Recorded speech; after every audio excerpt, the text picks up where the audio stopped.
There's news now out of Minnesota, a case that sparked significant consternation, controversy, and involvement from NFL players last year after the death of George Floyd on the streets of Minneapolis, not far from U.S. Bank Stadium on Memorial Day. It started a summer that was violent, that was impactful, that was revolutionary in many ways. And now Derek Chauvin, the officer prosecuted for the death of George Floyd, guilty on multiple counts: manslaughter, second-degree murder, third-degree murder, all three counts guilty. Prosecutors did not seek first-degree murder charges. That requires premeditation. In this instance, difficult to prove that at any point before killing George Floyd, he intended to kill George Floyd. All the other charges, guilty, guilty, guilty.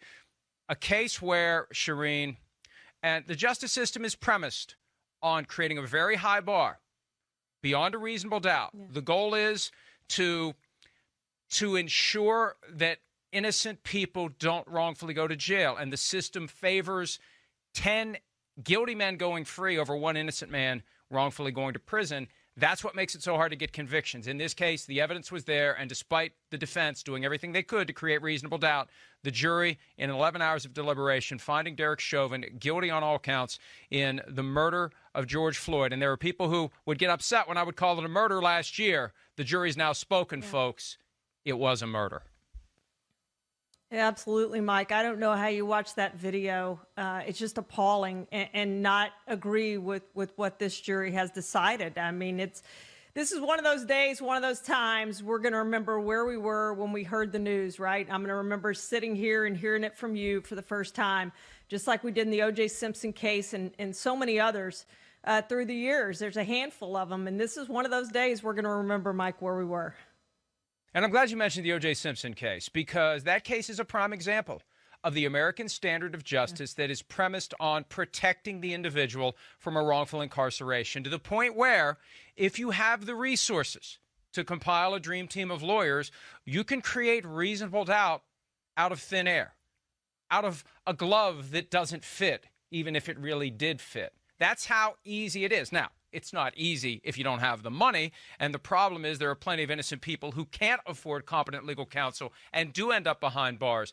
But it just shows that to get that conviction, even when you've got the death of George Floyd on tape, and I watched plenty of this trial, they brought up every possible alternative explanation for the death of George Floyd, and that was the way that the law applied in Minnesota, that if you could show it was heart disease, if you could show it was hypertension, if you could show that it was reaction to whatever drug was found in his system, that would exonerate Derek Chauvin for that extended period of time where he had a knee on George Floyd's neck and his hands in his pocket. That's the part of it that was always the most chilling to me, and that's the image that I always think of, Charean, the shot of Chauvin nonchalantly killing George Floyd with his hands in his pockets.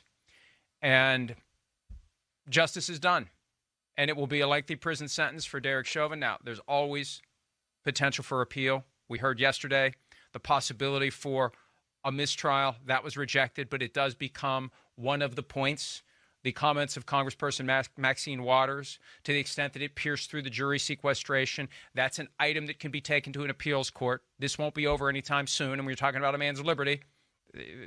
You expect all the steps to be followed, all the appeals to be exhausted.